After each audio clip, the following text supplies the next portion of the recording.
Eno ye program yo ensulo ey'enkya wano ku 3 ABN TV. Yiga okutandika olunaku ne Katonda.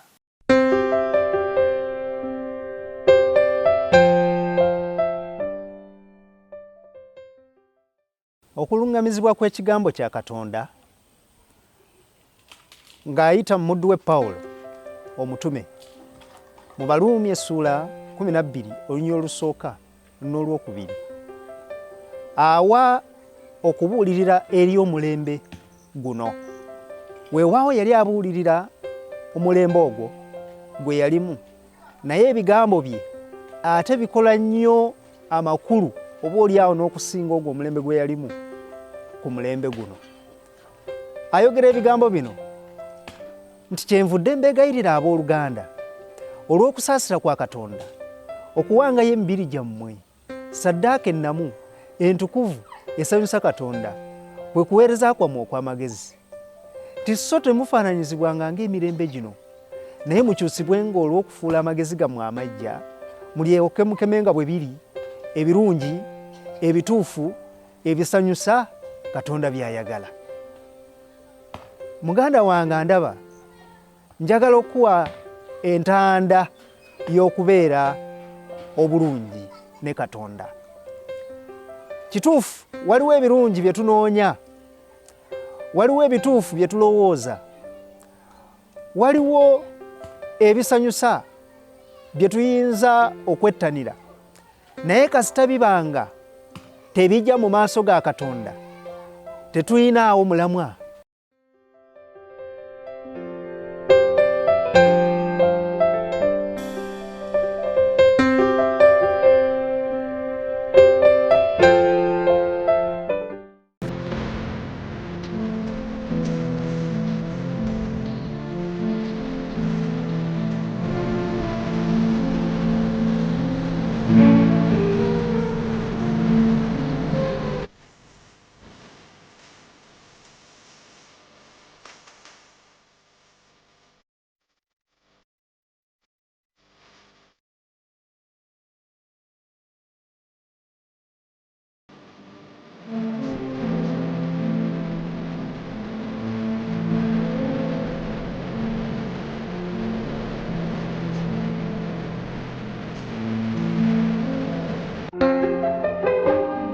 Atenderezebwe Mukama kubanga awulidde bye musaba.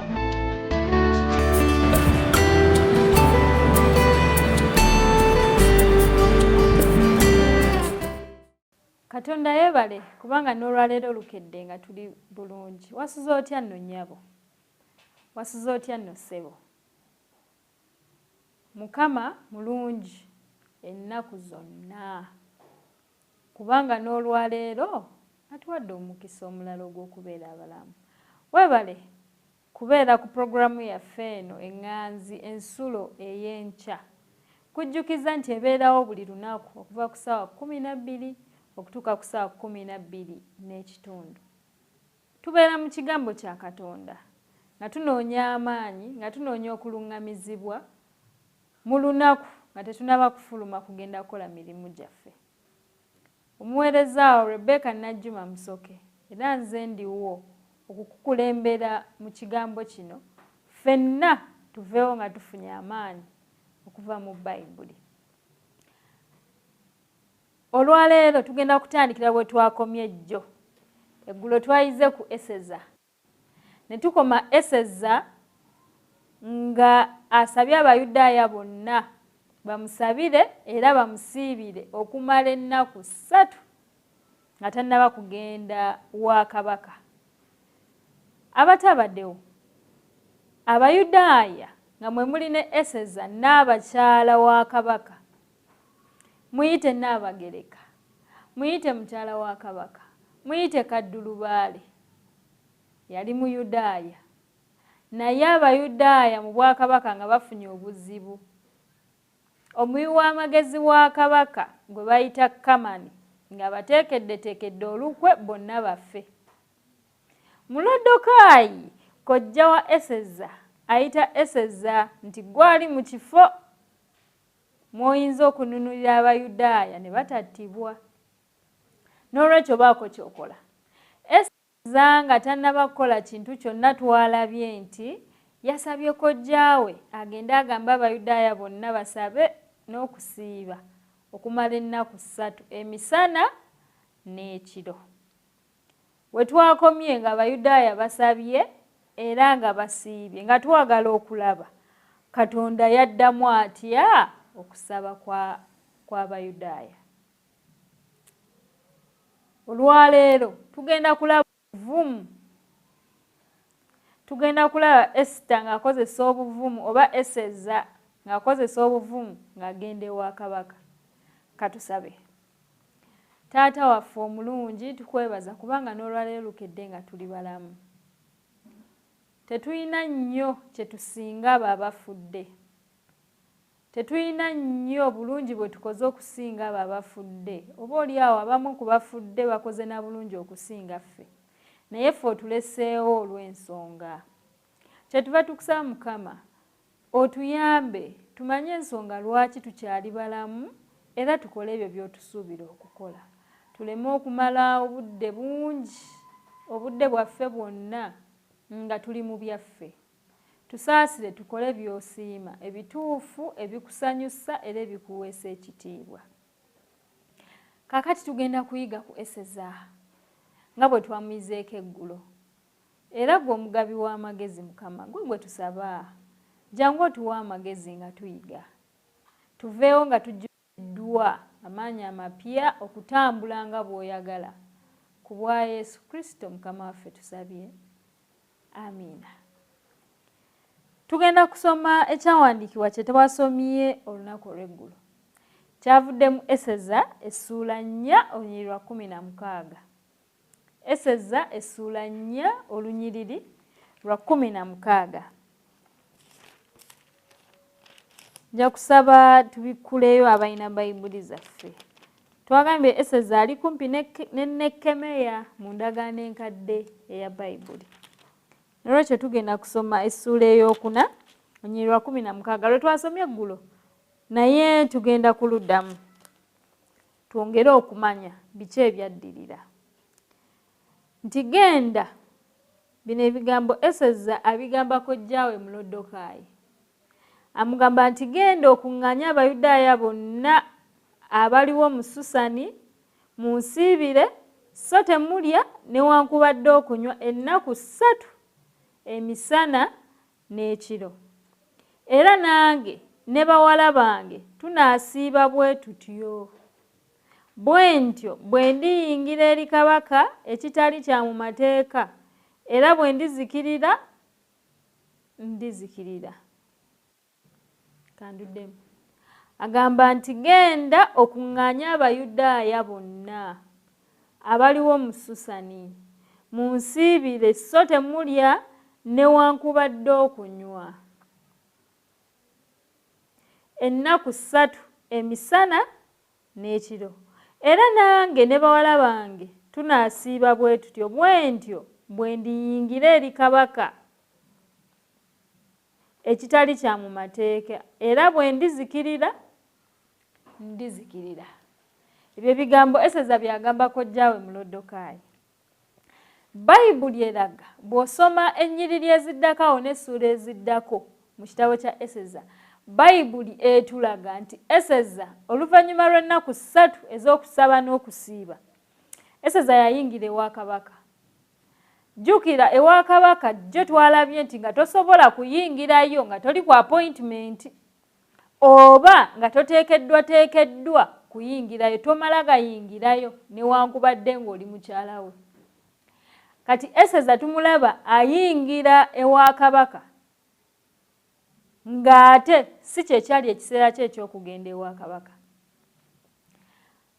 Bayibuli etugamba Eseza bw'atuuka ewa kabaka annyonnyola ensonga ye. Kabaka amubuuza, n'abakyala kaddulubale kiki ekikunakuwazizza? Eseza annyonnyola anti Abayudaaya, nange ndi Muyudaaya, bateeseteese okututta olw'ensonga eno n'eno. Bayibuli egamba nti Eseza bw'amala okunnyonnyola kabaka, mujjukire kino saagala tukyerabire nti Eseza ayingira ewa kabaka naye nga si kyekyali ekiseera kye ekituufu eky'okuyingira ewa kabaka. Amala okumunnyonnyola, Yesu waffe yeebazibwe nnyo nti oluvannyuma lw'ensisinkano ya Eseza ne kabaka oba n'abakyala Eseza ne kabaka, Abayudaaya tebattibwa.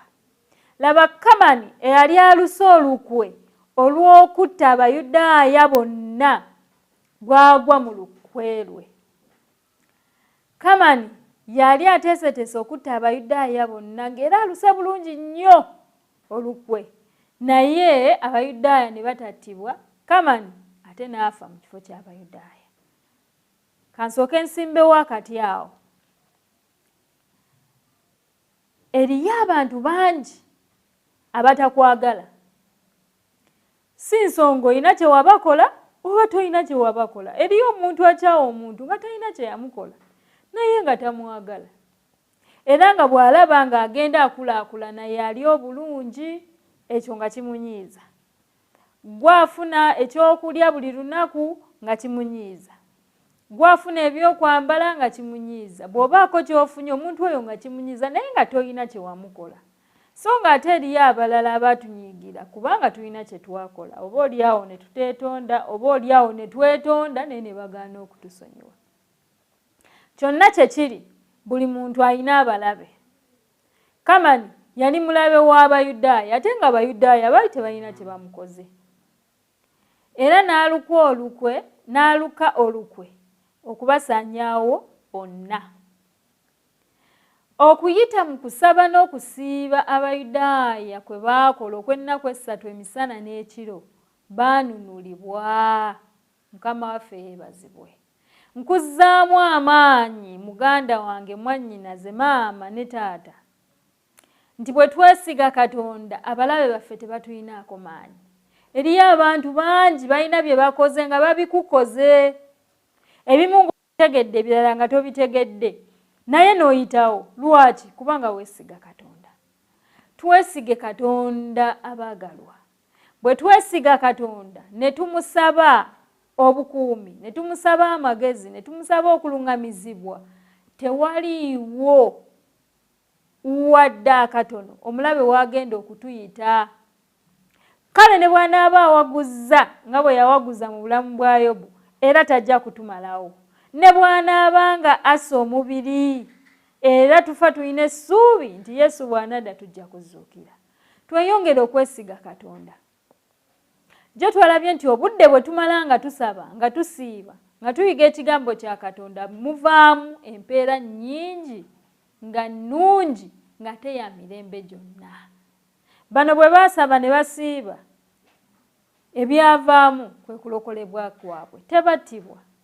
Sijja kugamba nti Esita yayogera bulungi nnyo eri kabaka. Sijja kugamba nti Eseza yayambala bulungi nnyo n'agenda mu maaso ga kabaka era kabaka n'asanyuka nnyo. Nedda, nze nzikiririza ddala nti okusaba Abayudaaya kwe baasaba kwe kwagonza omutima gwa kabaka ne batattibwa. Okusaba, okuyiga ekigambo kya Katonda bye tukola bye bigenda okugonza emitima gy'abalabe baffe, batutunuulire nga beewuunya nti kale ne mukola kino n'atakola kino. Lwaki? Kubanga amaanyi ga Katonda tegamanyi maanyi ga mulabe. Amaanyi ga Katonda gabikka amaanyi g'omulabe. N'olwekyo mbasaba abooluganda, mbasaba abalabi bange abalungi, twesige Katonda. Awo nsimbyewo busimbi kati kwongera kuddamu maanyi, kwongera kuddamu kwesiga Katonda nti bwe tusaba awulira era addamu. Ekyo kyonna ekikunyigiriza, saba Katonda kubanga awulira era addamu. Olwaleero twagala nnyo okwogera ku buvumu. Wali badde nsimbyewo busimbi kati kwongera kuzzaamu maanyi eri oyo oba oli awo aweddemu amaanyi. Naye tulaba obuvumu Eseza bwe yakozesa okugenda ewa kabaka. Abamu bayinza okulowooza nti kyali kyangu kubanga yali mukyala wa kabaka, n'olwekyo kyali kirina okumwanguyira okugenda ewa kabaka. Nedda, amateeka si bwe gaali gagamba. Obuvumu Eseza bwe yakozesa bwe buvumu bwe twagala okwogerako leero. waliwo ekiseera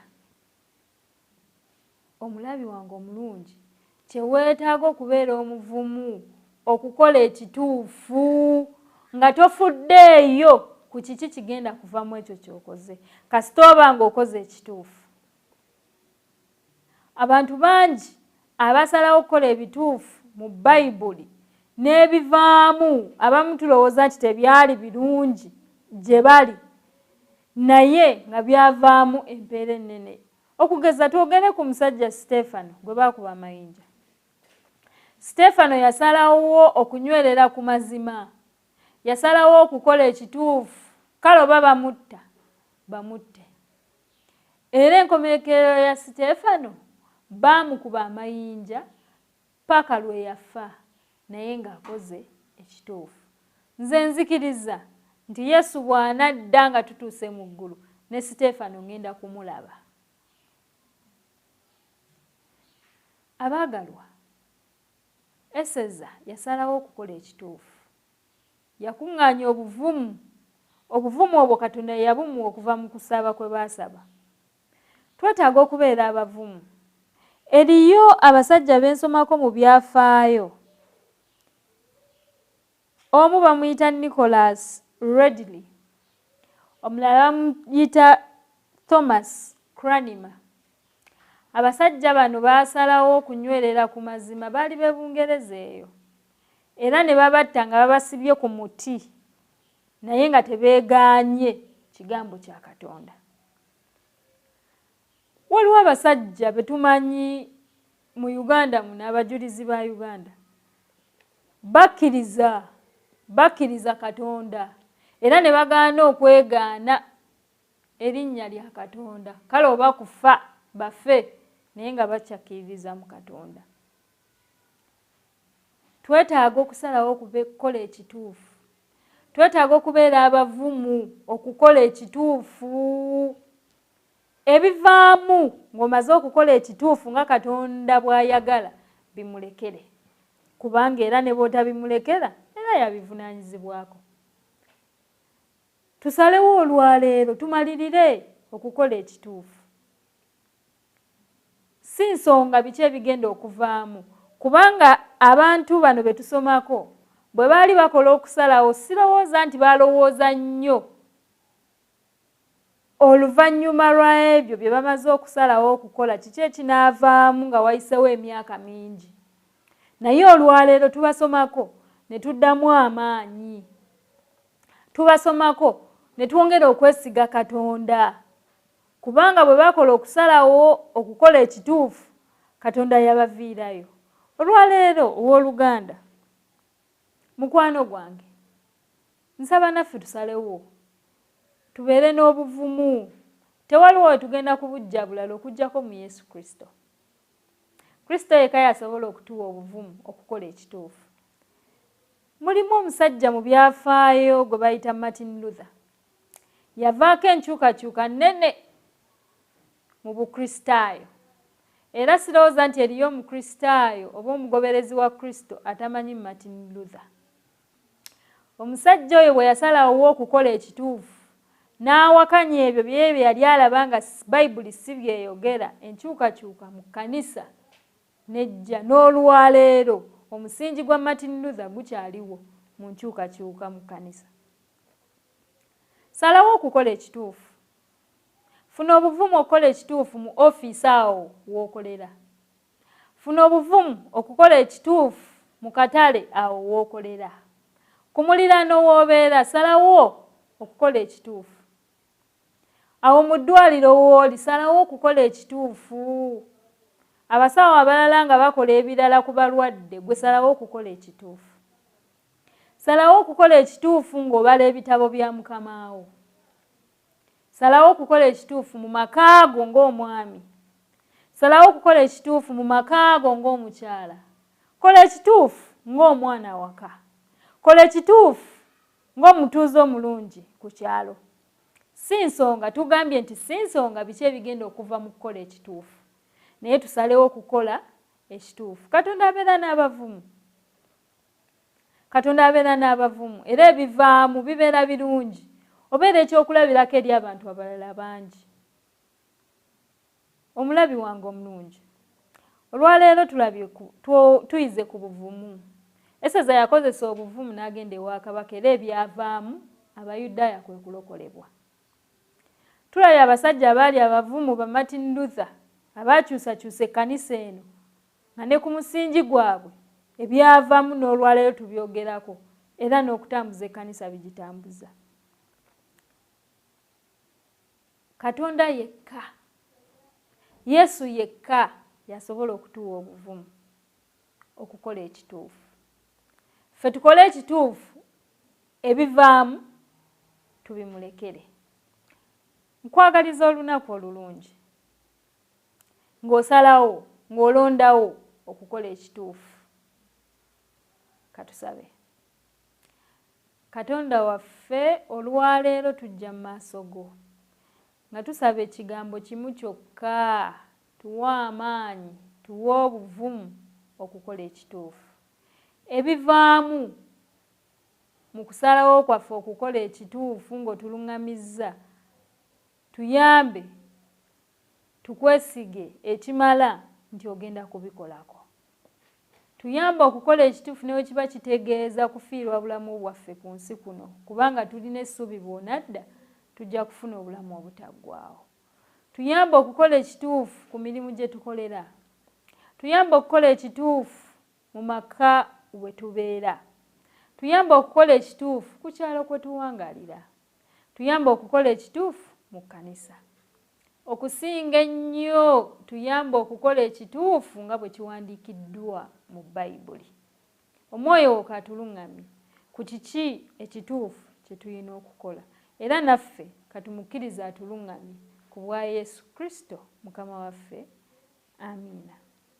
Nkwagaliza olunaku olulungi mukwano gwange. Katonda waffe katukulembere. Katonda waffe atuwagala. Kamutumuganye, tumukkirize atuluŋŋamye olwaleero. Tusisinkane enkya essaawa ze zimu 12 paka 12:30 programu y'emu ensulo ey'enkya ku 3ABN. Mukama akumpeera omukisa. Weeraba. Yiga okutandika olunaku ne Katonda. Olwo nno ebisuubizo bye birabike gy'oli.